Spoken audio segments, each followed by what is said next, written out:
Hello दोस्तों, कैसे हो आप सब। आशा करता हूँ आप सब बहुत अच्छे होंगे मेरे दोस्तों आज हम फिजिक्स के कुछ ऐसे बहुविकल्पीय प्रश्नों को हल करने वाले हैं जो आपके एग्जाम के पॉइंट ऑफ व्यू से बहुत ही इंपॉर्टेंट मेरे दोस्तों। आई होप आप सब लोग नोट्स लेके बैठे होंगे। अगर नहीं बैठे हो मेरे दोस्तों तो नोट्स लेके बैठ जाओ, क्योंकि यहाँ पे जितने भी क्वेश्चंस करवाए जा रहे हैं एक एक प्रश्न आपकी परीक्षा की दृष्टि से बहुत ही महत्वपूर्ण है मेरे दोस्तों। इसलिए आप हर एक प्रश्न को अपने नोट्स में नोट करते रहो ताकि एग्जाम के टाइम एक अच्छी रिवीजन कर सको मेरे दोस्तों। चलिए देखते हैं मेरे दोस्तों, वीडियो में आगे बढ़ने से पहले मेरे दोस्तों अगर आप हमारे चैनल पे नए हैं तो चैनल को सब्सक्राइब कर दीजिए, बेल आइकन को प्रेस कर दीजिए ताकि हमारे आने वाली वीडियोस की लेटेस्ट अपडेट आपको मिलती मेरे दोस्तों। चलिए देखते हैं दोस्तों, हमारा पहला प्रश्न है, एक अवतल लेंस की फोकस दूरी 5 मीटर है। एक अवतल लेंस की फोकस दूरी 5 मीटर है तो इसकी क्षमता क्या होगी। आपके ऑप्शन है मेरे दोस्तों 0.2 डायोप्टर, -0.2 डायोप्टर, 2.0 डायोप्टर, 5.0 डायोप्टर। मेरे दोस्तों क्वेश्चन ने क्या कहा है कि एक अवतल लेंस है जिसकी फोकस दूरी 5 मीटर है तो उसकी पावर कितनी होगी। What is the power of lens, what is the power of concave lens. Option है मेरे दोस्तों 0.2 डायोप्टर, -0.2 डायोप्टर, 2.0 डायोप्टर, 5.0 डायोप्टर। मेरे दोस्तों इन चारों ऑप्शंस में से आपका कौन सा एक ऑप्शन सही होगा ये आपको बताना है मेरे दोस्तों। याद रख लीजिएगा, एक एक प्रश्न आपकी परीक्षा की दृष्टि से बहुत ही इंपॉर्टेंट मेरे दोस्तों। हर एक प्रश्न एक एक नंबर में आएगा, आपको तुक्का नहीं मारना है। हर एक प्रश्न को अच्छे से समझ करके हल करके तब आपको ऑप्शन टिक करना है मेरे दोस्तों। इसलिए हर एक प्रश्न को अच्छे से समझ के करिएगा। चलिए देखते हैं मेरे दोस्तों इसके सॉल्यूशन की तरफ बढ़ते हैं। क्वेश्चन ने क्या कहा मेरे दोस्तों, एक अवतल लेंस है, एक कॉनकेव लेंस है, उसकी फोकस दूरी, फोकल लेंथ कितनी दी गई मेरे दोस्तों 5 मीटर। फोकल लेंथ कितनी दी गई मेरे दोस्तों 5 मीटर दी गई। आप सबको पता है मेरे दोस्तों कॉनकेव लेंस यानी कि अवतल लेंस की फोकस दूरी क्या होती है, निगेटिव होती है मेरे दोस्तों, ऋणात्मक होती है। अवतल लेंस की फोकस दूरी ऋणात्मक होती है, उत्तल लेंस की फोकस दूरी धनात्मक होती है। तो F is equal to -5 metre दिया है। आपसे पूछ रहा है what is the power of this lens, इस अवतल लेंस की क्षमता कितनी होगी मेरे दोस्तों। What is the power of the concave lens, इस अवतल लेंस की क्षमता कितनी होगी।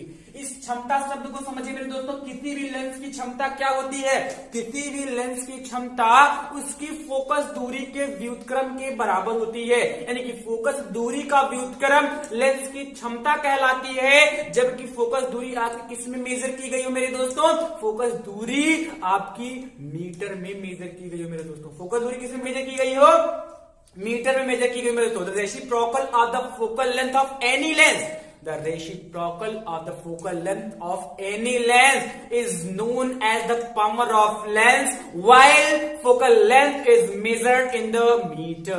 यानी कि आपकी लेंस की क्षमता क्या होती है, किसी भी लेंस की फोकस दूरी का व्युत्क्रम उस लेंस की क्षमता कहलाती है जब लेंस की फोकस दूरी किस में मेजर की गई हो मेरे दोस्तों, मीटर में मेजर की गई हो। यानी कि P is equal to 1/f और फोकस दूरी किस में मेजर की गई हो मेरे दोस्तों, मीटर में मेजर की गई हो। तो साफ साफ यहाँ पे फोकस दूरी मीटर में दी गई है मेरे दोस्तों। इस अवतल लेंस की फोकस दूरी मीटर में दी गई है कितनी, 5 मीटर। हमने यहाँ पे निगेटिव साइन क्यों लगाया है, क्योंकि अवतल लेंस की फोकस दूरी ऋणात्मक होती है मेरे दोस्तों। तो 1/-5 ऑलरेडी मीटर में है, सॉल्व करेंगे -0.2 dioptre is equal to -0.2 dioptre. यानी कि लेंस की क्षमता का मात्रक डायोप्टर है मेरे दोस्तों। यानी कि इस अवतल लेंस की क्षमता कितनी हो जाएगी, -0.2 डायोप्टर। यानी कि right option, option number B 0.2 dioptre, किसका, निगेटिव का। यानी कि निगेटिव 0.2 डायोप्टर। अवतल लेंस की फोकस दूरी 5 मीटर तो इसकी क्षमता कितनी हो जाएगी, -0.2 डायोप्टर। आइए समझ में आएगा मेरे दोस्तों। चलिए देखते हैं जो तुम्हारा दूसरा प्रश्न है, यदि y के सापेक्ष कांच का अपवर्तनांक 1.5 हो, यदि y के सापेक्ष कांच का अपवर्तनांक 1.5 हो तो कांच के सापेक्ष वायु का अपवर्तनांक होगा। आपके ऑप्शन है मेरे दोस्तों 1.5, 3.0, 0.75, 0.67। इन चारों ऑप्शंस में से कौन सा एक ऑप्शन सही होगा मेरे दोस्तों, यह आपको बताना है। दोस्तों क्या दिया गया है, वायु के सापेक्ष कांच का अपवर्तनांक Ang वायु के सापेक्ष कांच का अपवर्तनांक। ध्यान दीजिएगा मेरे दोस्तों, इस अपवर्तनांक शब्द को समझेंगे। जब प्रकाश एक माध्यम से दूसरे माध्यम में जाती है मेरे दोस्तों, तो जो इसका जो वेग होता है ये चेंज हो जाता है, ये आप सबको पता है। वेग चेंज हो जाता है, डायरेक्शन चेंज हो जाती है, बट इसकी आवृत्ति चेंज नहीं होती है। बट जब एक माध्यम से दूसरे माध्यम में, तो इसकी स्पीड चेंज हो गई ना, तो पहले माध्यम प्रकाश की चाल तथा दूसरे माध्यम प्रकाश की चाल का अनुपात मेरे दोस्तों उस माध्यम का अपवर्तनांक कहलाता है। यहां से प्रकाश वायु से कांच में गई है, वायु से कांच में गई है, यानी कि वायु में प्रकाश की चाल तथा कांच में प्रकाश की चाल का जो अनुपात होता है मेरे दोस्तों, वही माध्यम का अपवर्तनांक कहलाता है। तो ANG यानी कि वायु के सापेक्ष कांच का अपवर्तनांक 1.5 दिया गया है। 1.5 को हम 3/2 लिख सकते हैं। भाई 3/2 का मतलब 1.5 ही तो होता है। अब आपसे क्या पूछ रहा है कि कांच के सापेक्ष वायु का अपवर्तनांक GNA यानी कि कांच के सापेक्ष, ग्लास टू एयर, कांच के सापेक्ष वायु का अपवर्तनांक, यानी जब वो कांच से हवा में जाएगी, जब वो कांच से वायु में जाएगी, तब इसका अपवर्तनांक कितना होगा? कांच के सापेक्ष वायु का अपवर्तनांक यानी कि GNA। दोस्तों कांच के सापेक्ष वायु का अपवर्तनांक बराबर हो जाएगा, कांच के सापेक्ष वायु का अपवर्तनांक बराबर हो जाएगा व्युत्क्रम किसका? वायु के सापेक्ष कांच का अपवर्तनांक। कांच के सापेक्ष वायु का अपवर्तनांक बराबर व्युत्क्रम किसका? वायु के सापेक्ष कांच का अपवर्तनांक, यानी कि 1/ANG। GNA is equal to 1/ANG हो जाएगा। कांच के सापेक्ष वायु का अपवर्तनांक बराबर 1/, वायु के सापेक्ष कांच का अपवर्तनांक मेरे दोस्तों, वायु के सापेक्ष कांच का अपवर्तनांक कितना दिया गया है? 1/। ANG कितना दिया गया मेरे दोस्तों? 3/2 दिया गया है। ये कहां चला जाएगा? ऊपर, यानी कि 2/3 हो जाएगा, 2/3 हो जाएगा। सॉल्व करेंगे, पॉइंट लगाएंगे, 20 हो गया, 3 6 18, 2 बच गया, 3 6 18, 6 आता जाएगा मेरे दोस्तों, यानी कि 0.67 लिख सकते हैं इसको। क्या लिख सकते हैं? 0.67, यानी कांच के सापेक्ष वायु का अपवर्तनांक कितना हो जाएगा? 0.67, यानी कि राइट ऑप्शन नंबर डी 0.67। आई होप समझ में आएगा मेरे दोस्तों, कर लीजिए। आई होप दोस्तों को पहला और दूसरा प्रश्न समझ में आया होगा। देखते हैं दोस्तों हमारा तीसरा प्रश्न है। दूरदृष्टि दोष होने के कारण मेरे दोस्तों प्रतिबिंब बनता है। आपके ऑप्शंस हैं रेटिना पर, या रेटिना से आगे, रेटिना के पीछे, या कहीं नहीं। ऑप्शन है मेरे दोस्तों रेटिना पर, रेटिना से आगे, रेटिना से पीछे, या कहीं नहीं। क्वेश्चन ने क्या कहा मेरे दोस्तों? जब हाइपरमेट्रोपिया हो जाता है, यानी कि दूरदृष्टि दोष हो जाती है नेत्र में, तो प्रतिबिंब कहां बनता है? एग्जैक्ट रेटिना पर बनता है, या रेटिना के आगे बनता है, या रेटिना के पीछे बनता है, या फिर कहीं नहीं बनता? ये आपको बताना है। बहुत इंपॉर्टेंट प्रश्न है मेरे दोस्तों आपकी एग्जाम के लिए, इसलिए इसको अच्छे से समझिएगा। दूरदृष्टि दोष क्या होता है मेरे दोस्तों? दूरदृष्टि दोष क्या होता है? जब किसी व्यक्ति की आंख में दूरदृष्टि दोष हो जाता है मेरे दोस्तों, तो उसे दूर की वस्तुएं तो स्पष्ट दिखाई देती है। थोड़ा सा उल्टा है, समझने का प्रयास करिएगा। दूर की वस्तुएं तो स्पष्ट दिखाई देती हैं, परंतु निकट की वस्तुएं स्पष्ट नहीं दिखाई देती मेरे दोस्तों। ध्यान दीजिएगा, दूरदृष्टि दोष, दूर की वस्तुएं स्पष्ट दिखाई देती हैं, परंतु नजदीक की वस्तुएं स्पष्ट नहीं दिखाई देती। क्यों होता है ऐसा? क्योंकि जो उसका सामान्य बिंदु होता है, जो सामान्य निकट बिंदु होता है 25 सेंटीमीटर पर, वो दूर खिसक जाता है। क्या हो जाता है मेरे दोस्तों? दूर खिसक जाता है, जिससे प्रतिबिंब रेटिना पर ना बनकर रेटिना के पीछे बनने लगता है मेरे दोस्तों। आई होप समझ में आया होगा। एक बार फिर समझिए अच्छे से, दूरदृष्टि दोष क्या होता है? दूरदृष्टि दोष मेरे दोस्तों, इस दृष्टि दोष में व्यक्ति को दूर की वस्तुएं तो स्पष्ट दिखाई देती हैं, परंतु निकट की वस्तुएं स्पष्ट नहीं दिखाई देती। क्यों ऐसा होता है? कि सामान्य निकट बिंदु जो उसका होता है 25 सेंटीमीटर पर, वो दूर खिसक जाता है, 25 सेंटीमीटर से दूर खिसक जाता है, जिसके कारण से प्रतिबिंब रेटिना पर एग्जैक्ट ना बनकर रेटिना के पीछे बनने लगता है मेरे दोस्तों। ऑप्शन नंबर सी आपका राइट ऑप्शन नंबर सी हो जाएगा मेरे दोस्तों, रेटिना से पीछे। निकट दृष्टि दोष क्या होता है मेरे दोस्तों, इसको भी समझ लीजिए कि व्यक्ति को जब निकट दृष्टि दोष होता है तो उसे नजदीक की वस्तुएं स्पष्ट दिखाई देती हैं, परंतु दूर की वस्तुएं स्पष्ट नहीं दिखाई देती। अच्छे समझिए, दूर दृष्टि दोष में दूर की स्पष्ट दिखाई देती है, निकट की नहीं दिखाई देती, और निकट दृष्टि दोष में निकट की स्पष्ट दिखाई देती है, परंतु दूर की स्पष्ट नहीं दिखाई देती मेरे दोस्तों। निकट दृष्टि दोष में प्रतिबिंब रेटिना के पहले बनता है, रेटिना के आगे बनने लगता है, और दूर दृष्टि दोष में रेटिना के पीछे बनता है। और जब सामान्य नेत्र रहेगा, कोई दोष नहीं रहेगा, तो प्रतिबिंब कहां बनेगा मेरे दोस्तों, रेटिना पर। सामान्य नेत्र में रेटिना पर, दूर दृष्टि दोष अगर रहेगा तो रेटिना से पीछे, और निकट दृष्टि दोष है मेरे दोस्तों तो रेटिना से आगे बनेगा। एक पॉइंट और समझिएगा, निकट दृष्टि दोष के निवारण में व्यक्ति के चश्मे में अवतल लेंस प्रयुक्त होता है। निकट दृष्टि दोष में व्यक्ति के चश्मे में निवारण के लिए अवतल लेंस प्रयुक्त होता है मेरे दोस्तों, और जबकि दूर दृष्टि दोष में निवारण के लिए चश्मे में उत्तल लेंस प्रयुक्त होता है मेरे दोस्तों। आयोग समझ में आया होगा मेरे दोस्तों। ऑप्शन नंबर सी, रेटिना से पीछे। दूर दृष्टि दोष होने के कारण प्रतिबिंब बनता है कहां पर, रेटिना से पीछे मेरे दोस्तों। आयोग समझ में आया होगा। तो देखते हैं दोस्तों, हमारा चौथा प्रश्न है, 1 किलोवाट घंटा में जूल की संख्या होगी। 1 किलोवाट घंटा में जूल की संख्या होगी। किलोवाट घंटा क्या है मेरे दोस्तों, शक्ति का मात्रक है, शक्ति का बड़ा मात्रक है। तो इसमें आपने पूछा है कि जूल की संख्या होगी। आपके ऑप्शन है मेरे दोस्तों 3.6 into 10 to the power 4 joule, 3.6 into 10 to the power 3 joule, 3.6 into 10 to the power 5 joule, 3.6 into 10 to the power 6 joule. आप कंफ्यूज नहीं होगे, तुक्का नहीं मारोगे। बहुत महत्वपूर्ण प्रश्न है मेरे दोस्तों, अच्छे से समझ के करोगे। चलिए देख लीजिएगा क्या दिया गया है। 1 किलोवाट घंटा, 1 किलोवाट घंटा दिया गया मेरे दोस्तों। 1 किलोवाट घंटा 1 kWh। किलोवाट का मतलब क्या होता है मेरे दोस्तों, 1000 वाट। किलोवाट का मतलब 1000 वाट मेरे दोस्तों। आइए समझ रहे होंगे आप, 1 किलो में कितना वाट होता है, 1 किलोवाट में 1000 वाट। 1 घंटे में कितना सेकंड होता है मेरे दोस्तों, 3600 सेकंड होता है, सबको पता है। 1 घंटे में कितना सेकंड होता है, 3600 सेकंड होता है मेरे दोस्तों। और हम जानते हैं दोस्तों, P बराबर W/T, P बराबर W/T होता है मेरे दोस्तों। P बराबर W/T, यानी कि कार्य करने की दर को ही हम शक्ति कहते हैं, सामर्थ्य कहते हैं। और ये किलोवाट घंटा मेरे दोस्तों, ये सामर्थ्य का ही मात्रक है। ये जो किलोवाट घंटा, ये सामर्थ्य का ही मात्रक है मेरे दोस्तों। तो W/T कार्य का मात्रक जूल होता है, समय का मात्रक सेकंड होता है, तो जूल प्रति सेकंड लिख सकते हैं ना। P वाट को हम लोग क्या लिख सकते हैं, 1 वाट को 1 जूल प्रति सेकंड लिख सकते हैं मेरे दोस्तों। 1 वाट बराबर 1 जूल प्रति सेकंड होता है। तो वाट की जगह पे हम क्या लिख सकते हैं, जूल प्रति सेकंड लिख सकते हैं ना, जूल प्रति सेकंड लिख सकते हैं मेरे दोस्तों। ये क्या है आपका 3600 सेकंड, 3600 सेकंड। ये इंटू में है, कंफ्यूज नहीं होगा, ये इंटू में है मेरे दोस्त। सेकंड से सेकंड कैंसिल हो जाएगा, बचेगा जूल।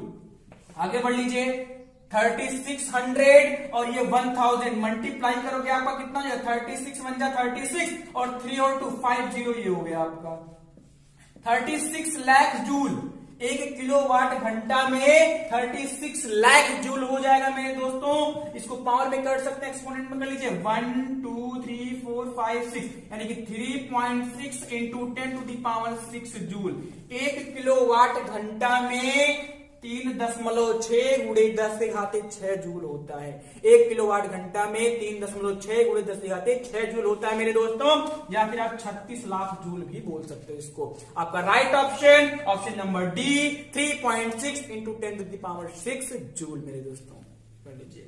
ये देखते हैं दोस्तों, हमारा पांचवा प्रश्न है, एक विद्युत बल्ब पर 240 वोल्ट 60 वाट अंकित है, तो उसके तंतु का प्रतिरोध कितना होगा, तो उसके तंतु का प्रतिरोध कितना होगा, तो उसके तंतु का प्रतिरोध होगा।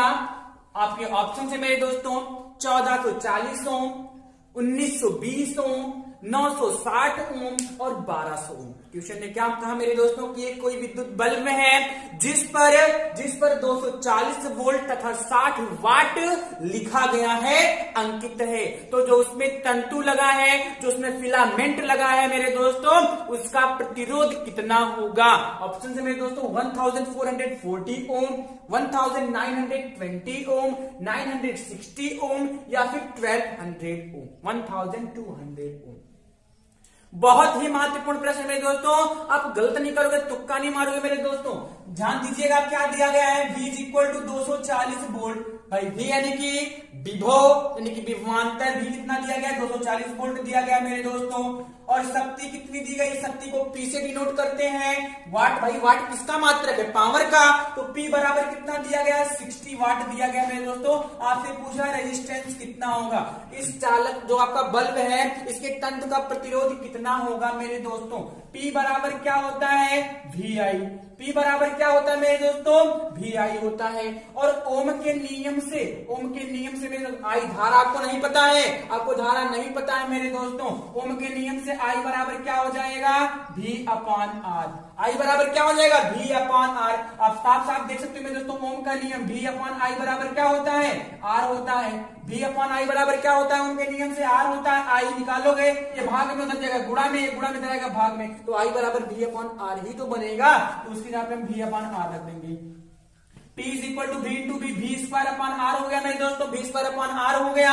हमको प्रतिरोध निकालना है, R निकालना है। ये भाग में इधर जाएगा गुणा में, ये गुणा में इधर आएगा भाग में, यानी कि V स्क्वायर अपॉन P हो जाएगा। R बराबर V स्क्वायर अपॉन P हो गया मेरे दोस्तों। तो R बराबर V कितना दिया गया है, 240 स्क्वायर, यानी 240 गुणे 240। P कितना है, 60 वाट है, रख दीजिए। 0 से 0 कैंसिल मेरे दोस्तों, 6 कम 6, 6 चौक 24 हो गया। 4 0 जा 0, 4 चौक 16, 4 दूनी 8 और 1 960 ओम। यानी उस बल्ब के तंतु का प्रतिरोध 960 ओम हो जाएगा, जिस पर 240 वोल्ट तथा 60 वाट लिखा था। यानी कि right option number C 960 ohm, 960 ohm. I hope समझ में आया होगा मेरे दोस्तों। तो देखते हैं दोस्तों, हमारा 6वां प्रश्न है, धारावाही परिनालिका के भीतर उत्पन्न चुंबकीय क्षेत्र होता है धारा के व्युत्क्रमानुपाती, धारा के समानुपाती, लंबाई के समानुपाती या फेरों की संख्या के व्युत्क्रमानुपाती। ऑप्शन है मेरे दोस्तों, धारा के व्युत्क्रमानुपाती, धारा के समानुपाती, लंबाई के समानुपाती या फेरों की संख्या के व्युत्क्रमानुपाती। मेरे दोस्तों क्वेश्चन ने क्या कहा कि कोई धारावाही परिनालिका है, कोई धारावाही परिनालिका मेरे दोस्तों, जो इसके भीतर जब विद्युत धारा प्रवाहित की जाती है तो इसके भीतर जो आपका चुंबकीय क्षेत्र उत्पन्न होता है, जो मैग्नेटिक फील्ड होता है मेरे दोस्तों, वो किस पर डिपेंड करता है, किस पर निर्भर करता है, क्या वो धारा की व्युत्क्रमानुपाती होता है या धारा के समानुपाती होता है या लंबाई के समानुपाती होता है या फेरों के संख्या के व्युत्क्रमानुपाती होता है। दोस्तों सबसे पहले आपकी धारावाही परिनालिका के बारे में जानेंगे। कोई धारावाही परिनालिका क्या होती है दोस्तों, जब किसी अचालक पदार्थ जैसे लकड़ी हो गया, प्लास्टिक हो गया, इसके बेलन पर तांबे के विद्युत रोधी आवरण से ढके किसी तार को लपेटा जाता है, पास लपेटा जाता है मेरे दोस्तों, तो इस प्रकार से जो बेलनाकार कुंडली प्राप्त होती है उसी को हम परिनालिका कहते हैं मेरे दोस्तों। एक बार फिर समझिएगा, जब किसी अचालक पदार्थ के बेलन पर तांबे के तारों को पास लपेटा जाता है, वो तार विद्युत रोधी आवरण से ढके होने चाहिए, कवर होने चाहिए। जब उन्हें पास लपेटा जाता है तो जो बेलनाकार कुंडली प्राप्त होती है मेरे दोस्तों, उसी को हम परिनालिका कहते हैं, उसी को धारावाही परिनालिका कहते हैं मेरे दोस्तों। और धारावाही परिनालिका जो होती है ये भी एक प्रकार से क्या करती है, अपने चारों तरफ चुंबकीय क्षेत्र उत्पन्न करती है। कब, जब विद्युत धारा प्रवाहित की जाती है, जब विद्युत धारा प्रवाहित की जाती है मेरे दोस्तों, जब विद्युत धारा प्रवाहित की जाती है। ध्यान दीजिएगा, समझिएगा, किसी अचालक पदार्थ के बेलन पर तांबे की क्या किया जा रहा है, तांबे के बहुत से तारों को पास लपेटकर बनाया जा रहा है, तांबे के बहुत से तारों को पास लपेटकर क्या किया जा रहा है, एक कुंडली बनाई गई है, एक बेलनाकार कुंडली बनाई गई है मेरे दोस्तों। तो जब इसमें धारा प्रवाहित करते हैं, जब इसमें धारा प्रवाहित करते हैं मेरे दोस्तों, तब ये क्या करता है, तब इसके भीतर चुंबकीय क्षेत्र उत्पन्न हो जाता है। इस परिनालिका के भीतर क्या उत्पन्न हो जाता है मेरे दोस्तों, चुंबकीय क्षेत्र उत्पन्न हो जाता है। परिनालिका के भीतर चुंबकीय क्षेत्र उत्पन्न हो जाता है मेरे दोस्तों। ये किस पर निर्भर करता है, अगर हम धारा को बढ़ा दें, अगर धारा को बढ़ा दें मेरे दोस्तों, धारा को बढ़ा दें तो चुंबकीय क्षेत्र भी क्या हो जाता है, बढ़ जाता है। चुंबकीय क्षेत्र बढ़ जाता है जब धारा को बढ़ाते हैं। फेरों की संख्या को हम बढ़ा दें, फेरों की संख्या को बढ़ा दें तो भी आपका चुंबकीय क्षेत्र क्या होता है, बढ़ जाता है मेरे दोस्तों। यानी फेरों की संख्या के अनुक्रमानुपाती होता है। चालक तार में प्रवाहित धारा के भी क्या अनुक्रमानुपाती होता है। यानी कि जो परिनालिका है इसके भीतर उत्पन्न चुंबकीय क्षेत्र धारा के समानुपाती होता है, फेरों की संख्या के अनुक्रमानुपाती होता है मेरे दोस्तों। आपके ऑप्शन से धारा के व्युत्क्रमानुपाती, धारा के समानुपाती, लंबाई के समानुपाती, फेरों की संख्या के व्युत्क्रमानुपाती। तो व्युत्क्रमानुपाती तो होता है धारी फेरों की संख्या के समानुपाती होता है, अनुक्रमानुपाती होता है। यानी कि right option, option number B, धारा के समानुपाती, धारा के अनुक्रमानुपाती। अर्थात धारा बढ़ाएंगे तो परिनालिका के भीतर उत्पन्न चुंबकीय क्षेत्र भी क्या हो जाएगा मेरे दोस्तों, बढ़ जाएगा। आयु समझ में आया होगा, कर लीजिए। चलिए देखते हैं दोस्तों, हमारा 7वां प्रश्न है, ओम के नियम के अनुसार विभवांतर और धारा के बीच ग्राफ होगा। एक आपके पास ऑप्शन है मेरे दोस्तों, सरल रेखा या वृत्त या टेढ़ी मेढ़ी रेखा या लगातार दिशा बदलती रेखा। बहुत इंपॉर्टेंट प्रश्न मेरे दोस्तों। ओम के नियम से हर बार एक प्रश्न जरूर पूछ लिया जाता है। सबसे पहले तो आप ओम के नियम को समझोगे। ओम का नियम क्या होता है मेरे दोस्तों, जर्मन वैज्ञानिक जॉर्ज साइमन ओम ने, जर्मन के साइंटिस्ट जॉर्ज साइमन ओम ने सन 1828 में क्या किया मेरे दोस्तों, विद्युत धारा के प्रवाह के संबंध में, किसी चालक में बहने वाली विद्युत धारा के प्रवाह के संबंध में एक नियम दिया। किसी चालक में बहने वाली धारा के संबंध में देखा कि धारा बह रही है तो उसके संबंध में उन्होंने एक नियम दिया कि किसी चालक की भौतिक अवस्था, जैसे उसकी लंबाई हो गई, उस चालक तार का पदार्थ हो गया, उसका ताप हो गया, उसका दाब हो गया, उसमें कोई परिवर्तन ना किया जाए। किसी चालक की भौतिक अवस्थाएं ये सब अपरिवर्तित रहें, चेंजिंग ना हो। चालक की भौतिक अवस्था, लंबाई, ताप, दाब, पदार्थ इत्यादि कोई चेंजिंग ना की जाए, इनको कोई चेंजिंग ना की जाए, इनमें कोई परिवर्तन ना किया जाए मेरे दोस्तों। तो चालक तार में बहने वाली धारा जो होती है वो चालक तार के सिरों के बीच लगाए गए विभवांतर के समानुपाती होती है मेरे दोस्तों। आई होप समझ में आया होगा। जर्मन के साइंटिस्ट जॉर्ज साइमन ओम ने सन 1828 में क्या किया, किसी चालक में बहने वाली धारा के प्रवाह के संबंध में एक नियम दिया और कहा उन्होंने कि यदि किसी चालक की भौतिक अवस्थाएं अपरिवर्तित रहे, उसकी चालक तार की लंबाई, पदार्थ, ताप, दाब इत्यादि में कोई चेंजिंग ना की जाए, कोई परिवर्तन ना किया जाए मेरे दोस्तों, तो जो धारा बह रही है ना, जो धारा बह रही है वो उस चालक के सिरों के बीच लगाए गए विभवांतर के अनुक्रमानुपाती होती है। अर्थात धारा बढ़ेगी।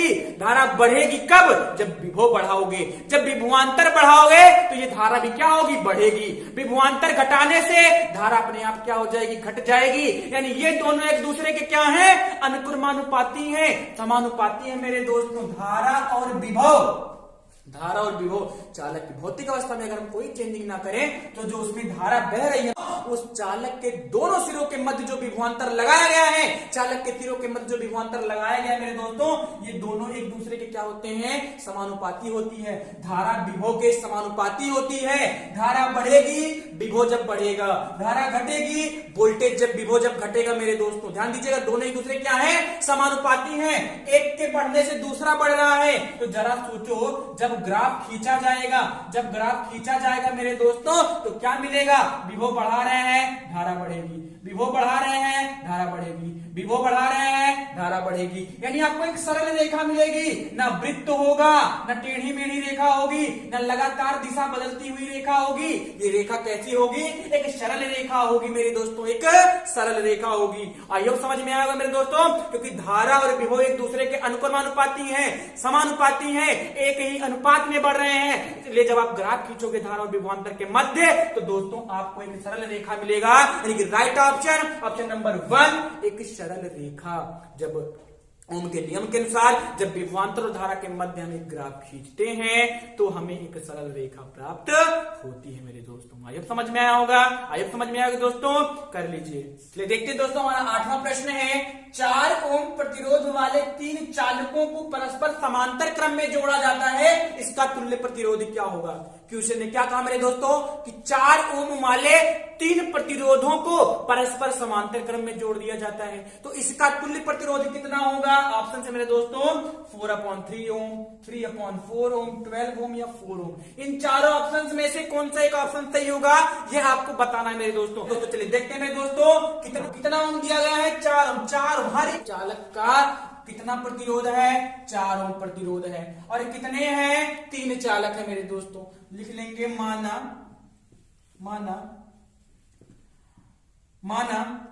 चालकों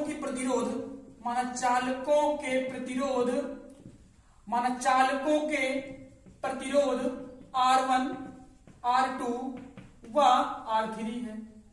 माना चालकों के प्रतिरोध R1 और R2 और R3 है। R1 बराबर भी 4 है, R2 बराबर भी 4 है और R3 बराबर भी 4 ओम ही है मेरे दोस्तों। सब बराबर है, सब क्या है? बराबर है मेरे दोस्तों। माना तुल्य प्रतिरोध R है, ओके। अब आपको पता है मेरे दोस्तों, चूंकि ये समांतर क्रम में जुड़े हैं, अब समांतर क्रम में आपने व्यंजक प्राप्त किया होगा मेरे दोस्तों। समांतर क्रम में प्रतिरोधों के तुल्य प्रतिरोध का आपने व्यंजक प्राप्त किया होगा मेरे दोस्तों। जब 2 या 2 से अधिक प्रतिरोध समांतर क्रम में जुड़े होते हैं मेरे दोस्तों, तो तुल्य प्रतिरोध क्या होता है? 1/R, यानी कि तब 1/R is equal to 1/R1 plus 1/R2 plus 1/R3, 1/R1 plus 1/R2 plus 1/R3 होता है मेरे दोस्तों। यानी समांतर क्रम में जुड़े प्रतिरोधों का तुल्य प्रतिरोध जो होता है मेरे दोस्तों, तुल्य प्रतिरोध का व्युत्क्रम उन अलग अलग प्रतिरोधों के व्युत्क्रमों के योग के बराबर होता है। समांतर क्रम में जुड़े प्रतिरोधों के तुल्य प्रतिरोध का व्युत्क्रम उन अलग अलग प्रतिरोधों के व्युत्क्रम के योग के बराबर होता है मेरे दोस्तों। अब आइए सॉल्व कर लेते हैं। 1/R is equal to 1/4 plus 1/4 plus 1/4। भाई सबके सब 4 ओम के ही हैं, डिनोमिनेटर सेम है तो न्यूमरेटर ऐड हो जाएगा। 1 1 1 कितना जाएगा मेरे दोस्तों? 3 हो जाएगा। अरे भाई 1 1 1 3/4 सॉल्व करेंगे तो R इज इक्वल टू कितना आ जाएगा मेरे दोस्तों? 4/3 ओम। पलट दीजिए, R is equal to 4/3 ohm. Right option number है 4/3 ओम। यानी कि जब उन तीनों प्रतिरोधों को जिनके प्रतिरोध 4 ओम है, जब इन्हें समांतर क्रम में जोड़ते हैं मेरे दोस्तों, तो तुल्य प्रतिरोध कितना आएगा? 4/3 ओम आएगा मेरे दोस्तों। आइए समझ में आया होगा, कर लीजिए। देखते हैं दोस्तों, हमारा 9वां प्रश्न है। अवतल दर्पण की फोकस और वक्रता केंद्र के बीच स्थित वस्तु का प्रतिबिंब बनता है। आपके ऑप्शन है मेरे दोस्तों, उल्टा आभासी बड़ा, या उल्टा वास्तविक बड़ा, या सीधा आभासी बड़ा, या उल्टा वास्तविक या छोटा। ये आपके 4 ऑप्शन है मेरे दोस्तों। इनमें से कौन सा एक ऑप्शन सही होगा ये आपको बताना है मेरे दोस्तों। एक बार क्वेश्चन फिर सुनिएगा कि किसी अवतल दर्पण द्वारा प्रतिबिंब कहां बनता है? जब वह वस्तु कहां स्थित हो? उसके फोकस और वक्रता केंद्र के बीच में। ऑप्शन है उल्टा आभासी बड़ा, या उल्टा वास्तविक बड़ा, या सीधा आभासी बड़ा, या उल्टा वास्तविक और छोटा। मैं आपको कुछ पॉइंट्स बताऊंगा दोस्तों, इसको दिमाग में बिठा लीजिएगा, याद कर लीजिएगा। अवतल दर्पण के द्वारा सदैव प्रतिबिंब कैसा बनता है? उल्टा बनता है। पहला पॉइंट कैसा बनता है? उल्टा बनता है। दूसरा पॉइंट वास्तविक बनता है। ध्यान दीजिएगा, वास्तविक प्रतिबिंब कब बनता है मेरे दोस्तों? जब परावर्तन के पश्चात किरणें जाके मिलती हैं, तब प्रतिबिंब आपका वास्तविक होता है। और अवतल दर्पण में सच में प्रतिबिंब, अवतल दर्पण में सच में किरणें जाकर मिलती हैं परावर्तन के पश्चात, तो वो वास्तविक प्रतिबिंब होता है। लेकिन उत्तल दर्पण में आभास करते हैं कि जाके मिलती हुई प्रतीत होती हैं, उत्तल दर्पण में आपका आभासी प्रतिबिंब हो गया। यानी अवतल दर्पण में प्रतिबिंब उल्टा और वास्तविक बनता है, कंफर्म है। अगली चीज क्या है समझिएगा इसको ध्यान से। अवतल दर्पण के द्वारा प्रतिबिंब छोटा बनता है केवल 2 स्थिति में। कब? जब वस्तु अनंत पर स्थित हो। जब वस्तु अनंत पर स्थित हो मेरे दोस्तों, तो अवतल दर्पण द्वारा बनने वाला प्रतिबिंब छोटा होगा, बिंदु के समान। और जब अनंत और वक्रता केंद्र के बीच में स्थित हो, जब अनंत और वक्रता केंद्र के बीच में स्थित हो मेरे दोस्तों, तो भी प्रतिबिंब आपका छोटा बनता है। तो प्रतिबिंब कैसा बनता है? छोटा बनता है। लेकिन जब वही वस्तु वक्रता केंद्र पर स्थित हो जाए, जब वही वस्तु वक्रता केंद्र पर स्थित हो जाए मेरे दोस्तों, तो वस्तु के समान प्रतिबिंब बनता है। वस्तु के समान प्रतिबिंब बनता है मेरे दोस्तों। लेकिन जब वस्तु वक्रता केंद्र और फोकस के बीच हो जाए, जब वस्तु वक्रता केंद्र और फोकस के बीच हो जाए मेरे दोस्तों तो प्रतिबिंब बड़ा बनने लगता है। यानी यहीं से बड़े बनने की स्थिति स्टार्ट हो जाती है। प्रतिबिंब बड़ा बनता है कब? जब वक्रता केंद्र और फोकस के बीच स्थित हो तब। जब वस्तु कहां स्थित हो? वक्रता केंद्र और फोकस के बीच स्थित हो तो प्रतिबिंब कहां बनता है? वक्रता केंद्र के पीछे, यानी कि बड़ा बनता है। और उल्टा और वास्तविक तो उसकी प्रॉपर्टी है ही। यानी जब फोकस और वक्रता केंद्र के बीच में स्थित होगा तो प्रतिबिंब आपका उल्टा, वास्तविक और बड़ा बनेगा। उल्टा, वास्तविक और बड़ा बनेगा मेरे दोस्तों। यानी कि राइट ऑप्शन नंबर बी, उल्टा, वास्तविक और बड़ा। कंफ्यूज मत होइए, मैं आपको किरण आरेख बनाकर समझा देता हूं मेरे दोस्तों। ये आपका कौन सा दर्पण है? अवतल दर्पण है। बाहर से हमने कलई कर दिया। कौन सा दर्पण है मेरे दोस्तों? अवतल दर्पण है। ये आपका मुख्य अक्ष है, ये आपका ध्रुव है, ये फोकस है, ये आपका वक्रता केंद्र है और ये मान लीजिए कोई वस्तु अनंत पर स्थित है। मैं आपको शुरुआत से बताऊंगा, कंफ्यूज मत होइएगा। कोई वस्तु अनंत पर स्थित है, मुख्य अक्ष के समांतर अनंत पर स्थित है, मुख्य अक्ष के समांतर चलने वाली किरणें मेरे दोस्तों परावर्तन के पश्चात मुख्य फोकस से होकर जाती हैं। परावर्तन के पश्चात मुख्य फोकस से जाती है मेरे दोस्तों। कहां पे मिल रही है दोनों किरणें? जहां पे दो परावर्तित किरणें मिलती है वहीं प्रतिबिंब बनता है। यहाँ पे सच में मिल रही है ना, इसलिए प्रतिबिंब वास्तविक होता है। सच में मिल रही है इसलिए वास्तविक होता है। अगर प्रतीत होता तो प्रतिबिंब आभासी बनता मेरे दोस्तों। वस्तु अनंत पे स्थित है, वस्तु अनंत पे स्थित है, प्रतिबिंब फोकस पर बन रहा है। वो भी कैसा? बिल्कुल छोटा बिंदु के समान। कैसा? बिंदु के समान, एकदम छोटा। वस्तु अनंत पर स्थित है, प्रतिबिंब कहां बन रहा है? फोकस पर, बिंदु के समान। वास्तविक है, वास्तविक है, उल्टा है। उल्टा कैसे है? मैं आपको दूसरी स्थिति समझाता हूं, देखिए ध्यान से। यही आपका अवतल दर्पण है। यहाँ पे अवतल दर्पण की बात हुई है मेरे दोस्तों, मैं इसलिए आपको अवतल दर्पण समझा रहा हूं क्योंकि उत्तल दर्पण में सदैव आभासी प्रतिबिंब बनता है। सदैव आभासी प्रतिबिंब बनता है मेरे दोस्तों उत्तल दर्पण में।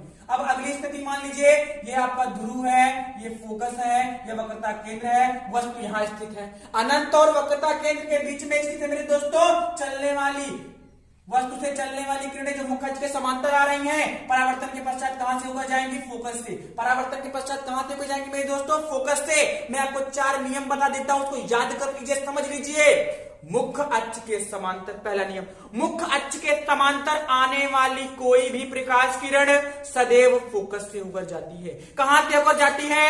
फोकस से होकर जाती है दोस्तों। मुख्य अक्ष के समांतर आने वाली प्रकाश किरण दर्पण से परावर्तन के पश्चात मुख्य फोकस से होकर जाती है। दूसरा नियम क्या है कि अगर कोई प्रकाश किरण दर्पण के वक्रता केंद्र से होकर आ रही है, कोई किरण दर्पण के वक्रता केंद्र से होकर आ रही है तो वो बिना विचलित हुए उसी दिशा में वापस लौट जाएगी। बिना विचलित हुए उसी दिशा में वापस लौट जाएगी मेरे दोस्तों। आइए समझ रहे होंगे। अगर कोई प्रकाश किरण, तीसरा नियम, अगर कोई प्रकाश किरण मुख्य फोकस से होकर आ रही है, भाई कहां से आ रही है? मुख्य फोकस से आ रही है, तीसरा नियम, तो वो मुख्य अक्ष के समांतर हो जाएगी परावर्तन के पश्चात। अगर कोई प्रकाश किरण दर्पण के मुख्य फोकस से होकर आ रही है, अवतल दर्पण के मुख्य फोकस से होकर आ रही है, तो परावर्तन के पश्चात ये मुख्य अक्ष के समांतर हो जाएगी। मगर अगर यही किरण ध्रुव पे आकर आपतित हो गई तो जितने अंश के कोण से आएगी उतने ही अंश के कोण से चली जाएगी। यानी कि आपतन कोण बराबर परावर्तन कोण। ध्रुव पर गिर रही है, जितने अंश कोण के साथ आपतित होगी उतने ही कोण के साथ परावर्तित हो जाएगी मेरे दोस्तों। ये 4 नियम हमेशा याद रखिएगा। पहला नियम कि कोई प्रकाश किरण जो मुख्य अक्ष के समांतर आ रही थी, अवतल दर्पण से परावर्तन के पश्चात कहां से होकर जाएगी? मुख्य फोकस से। परंतु उत्तल दर्पण में क्या होता है? सेम प्रोसेस है। उत्तल किरणें अवतल दर्पण के पश्चात मुख्य फोकस से होकर जाती है, परंतु उत्तल दर्पण में जाती हुई प्रतीत होती है। दूसरा नियम, अगर प्रकाश किरण वक्रता केंद्र से होकर आ रही है तो अवतल दर्पण में परावर्तन के पश्चात होकर जाएगी। अवतल दर्पण परावर्तन के पश्चात अपने मार्ग से बिना विचलित हुए उसी दिशा में वापस लौट जाएगी, परंतु उत्तल दर्पण में जाती हुई प्रतीत होती है। वक्रता केंद्र की तरफ आ रही थी, बिना विचलित हुए आ रही थी तो उसी दिशा में जाती हुई प्रतीत होगी। उत्तल दर्पण में प्रतीत होती है, अवतल दर्पण में सदा जाती है। अगर कोई प्रकाश किरण मुख्य फोकस से होकर आ रही है मान लीजिए, तो अवतल दर्पण में क्या होगा? मुख्य अक्ष के समांतर हो जाएगी परावर्तन के पश्चात। अवतल दर्पण में मुख्य अक्ष के समांतर हो जाएगी परावर्तन के पश्चात मेरे दोस्तों, लेकिन उत्तल दर्पण में आभासी होगा। आभास करेंगे, चौथा नियम क्या है मेरे दोस्तों, अगर वो ध्रुव पर आके आपतित हो रही है तो परावर्तन के पश्चात जितने कोण से आएगी उतने कोण से वो वापस लौट जाएगी मेरे दोस्तों। आइए समझ में आया होगा। अब चलिए इसके समझिए। वस्तु कहां स्थित है, अनंत और वक्रता केंद्र के बीच में। मुख्य अक्ष के समांतर चलने वाली प्रकाश किरण कहां से चली गई, मुख्य फोकस से। दूसरी किरण जो वक्रता केंद्र से होकर आई अपने मार्ग से बिना विचलित हुए उसी दिशा में वापस लौट गई। दोनों परावर्तित किरणें एक दूसरे को मान लीजिए आई डैश पर काट रही हैं, लंब डाल दिया आई डैश, तो ये क्या है, वस्तु का प्रतिबिंब है। ये वस्तु का क्या है, प्रतिबिंब मेरे दोस्त। लेकिन वास्तविक प्रतिबिंब आप सदैव यहाँ पे देख सकते हो कि दोनों परावर्तित किरणें एक दूसरे को काट रही है, सच में काट रही है, इसलिए प्रतिबिंब कैसा बन गया, वास्तविक प्रतिबिंब बन गया। और उल्टा बन रहा है, वस्तु ऊपर है प्रतिबिंब नीचे है, उल्टा बन रहा है। वस्तु बड़ा है प्रतिबिंब छोटा है, तो उल्टा वास्तविक और छोटा, यानी अनंत पे था तो भी प्रतिबिंब छोटा, अनंत और वक्रता केंद्र के बीच में स्थित है तो भी प्रतिबिंब छोटा, वास्तविक और उल्टा तो हर एक स्थिति में बनेगा, हर एक स्थिति में बनेगा मेरे दोस्तों। अगला समझिए, अवतल दर्पण है, वस्तु कहां स्थित है, वक्रता केंद्र पर। वस्तु कहां स्थित है मेरे दोस्तों, वक्रता केंद्र पर। ये ध्रुव, ये फोकस, ये सी, यानी कि वक्रता केंद्र। वस्तु वक्रता केंद्र पर स्थित है। पहली प्रकाश किरण जो मुख्य अक्ष के समांतर गई, मुख्य फोकस से आ गई। दूसरी प्रकाश किरण जो मुख्य फोकस से गई, मुख्य अक्ष के समांतर हो गई। दोनों परावर्तित किरणें एक दूसरे को कहां काटती हैं, वक्रता केंद्र के नीचे, और प्रतिबिंब कहां बनता है, जस्ट वक्रता केंद्र के नीचे, यानी समान आकृति का प्रतिबिंब होगा, समान आकार का, वस्तु के समान आकार का प्रतिबिंब होगा मेरे दोस्तों, अगर वस्तु कहां स्थित है, वक्रता केंद्र पर। उल्टा, वास्तविक और समान। अगला देख लीजिएगा, अगला कंडीशन क्या है, जब वस्तु कहां स्थित हो, जब वस्तु कहां स्थित हो मेरे दोस्तों, जब वस्तु कहां स्थित हो, वक्रता केंद्र और फोकस के बीच में, तब पहली किरण मुख्य अक्ष के समांतर कहां से होके जाएगी, जो पहली किरण मुख्य अक्ष के समांतर आ रही है, मैंने आपको बताया मुख्य अक्ष के समांतर आने वाली हर एक किरण अवतल दर्पण से परावर्तन के पश्चात मुख्य फोकस से होकर जाती है। दूसरी किरण मेरे दोस्तों मुख्य फोकस से आई, अब दूसरी किरण मुख्य फोकस से होकर आएगी तो परावर्तन के पश्चात मुख्य अक्ष क्या हो जाएगी, समांतर हो जाएगी। परावर्तन के पश्चात मुख्य अक्ष क्या हो जाएगी मेरे दोस्तों, समांतर हो जाएगी। क्योंकि दोनों परावर्तित किरणें एक दूसरे को कहां काट रही हैं, वक्रता केंद्र के पीछे काट रही है। कहां काट रही है, वक्रता केंद्र के पीछे, वक्रता केंद्र के पीछे मेरे दोस्तों। अर्थात प्रतिबिंब कैसा हो गया, आप देख सकते हो साफ साफ, वस्तु से बड़ा, उल्टा वास्तविक तो है ही हर एक कंडीशन में, लेकिन यहां पे क्या है, वस्तु से बड़ा प्रतिबिंब, यानी कि उल्टा वास्तविक और बड़ा, उल्टा वास्तविक और बड़ा। जब वस्तु वक्रता केंद्र और फोकस के बीच स्थित होती है मेरे दोस्तों, तो प्रतिबिंब जो होता है उसकी प्रकृति उल्टा, वास्तविक और वस्तु से बड़ा हो जाता है मेरे दोस्तों। आइए समझ में आया होगा। जब वस्तु ऐसे ही, जब वस्तु फोकस पे हो जाए, जब वस्तु फोकस पे हो जाए मेरे दोस्तों, तो प्रतिबिंब कहां बनता है, प्रतिबिंब कहां बनता है मेरे दोस्तों, अनंत पर बनता है, अनंत पर बनता है मेरे दोस्तों। दोनों परावर्तित किरणें एक दूसरे के समांतर हो जाती हैं। जब वस्तु कहां पर स्थित हो, फोकस पर, तो वस्तु का प्रतिबिंब कहां बनता है, अनंत पर। कहां बनता है मेरे दोस्तों, अनंत पर बनता है। अब कितना बड़ा बनेगा भाई, अनंत पे कौन देखने जाएगा, लेकिन उल्टा वास्तविक तो है ही, क्योंकि वो नीचे बनता है सदैव। प्रतिबिंब कहां बनता है, उत्तल दर्पण द्वारा मेरे दोस्तों, नीचे बनता है, इसलिए वो क्या होगा, उल्टा वास्तविक तो होगा ही। अगर फोकस पर है वस्तु तो कहां बनेगा, अनंत पर बनेगा। अगली स्थिति, जब फोकस और ध्रुव के बीच में हो जाए, जब फोकस और ध्रुव के बीच में हो जाए मेरे दोस्तों, हाँ, तो यही एक स्थिति है अवतल दर्पण के लिए, यही एक स्थिति है कि जब वस्तु फोकस और ध्रुव के बीच स्थित होना, तो वस्तु का प्रतिबिंब सीधा, आभासी और बड़ा बनता है, सीधा, आभासी और बड़ा बनता है। एक यही स्थिति है, एक यही स्थिति है मेरे दोस्तों, सीधा, आभासी और बड़ा प्रतिबिंब किसके लिए, अवतल दर्पण के द्वारा। अवतल दर्पण के द्वारा बना प्रतिबिंब सीधा, आभासी और बड़ा होगा कब, जब वस्तु कहां स्थित हो, फोकस और ध्रुव के बीच में। बाकी हर एक स्थिति में वस्तु कहीं भी हो, हर एक स्थिति में वस्तु कहीं भी हो मेरे दोस्तों, प्रतिबिंब हमेशा उल्टा और वास्तविक बनता है, उल्टा और वास्तविक बनता है, और बड़ा हमेशा बनेगा अगर वो वक्रता केंद्र और फोकस के बीच में या फिर फोकस पर स्थित है तो। अगर वो वक्रता केंद्र अनंत के बीच में है तो वस्तु से छोटा, अनंत पर है तो अत्यंत छोटा। समझ में आ रहा है, बिंदु के समान फोकस पर बनता है। आइए आगे बढ़ लेंगे। इस क्वेश्चन का राइट आंसर मेरे दोस्तों, उल्टा वास्तविक और बड़ा, उल्टा वास्तविक और बड़ा। आइए समझ में आएगा मेरे दोस्तों। देखते हो तो हमारा अगला प्रश्न है, नेत्र की निकट व दूर की वस्तुओं को फोकस करने की क्षमता कहलाती है। आपके ऑप्शन है मेरे दोस्तों, लचीलापन, समंजन क्षमता, निकट दृष्टि दोष या सुस्पष्ट दर्शन की अल्पतम दूरी, जिसे हम अस्पष्ट दृष्टि की न्यूनतम दूरी भी कहते हैं, जिसे हम अस्पष्ट दृष्टि की न्यूनतम दूरी भी कहते हैं। मेरे दोस्तों, क्वेश्चन ने क्या कहा कि कोई नेत्र है किसी दूर की स्थित वस्तु को या किसी निकट की वस्तु को देखने के लिए जो वो फोकस को एडजस्ट करती है, फोकस को समायोजित करती है, फोकसित करती है मेरे दोस्तों, वो क्या कहलाती है? क्या कहलाती है? जी बिल्कुल, समंजन क्षमता कहलाती है। नेत्र की समंजन क्षमता कहलाती है मेरे दोस्तों। नेत्र द्वारा अपनी फोकस दूरी एडजस्ट करने की क्षमता को क्या कहते हैं मेरे दोस्तों? Power of accommodation of eye, power of accommodation of eye, यानी कि नेत्र की समंजन क्षमता कहते हैं मेरे दोस्तों। आइए समझ में आया होगा, कर लीजिए।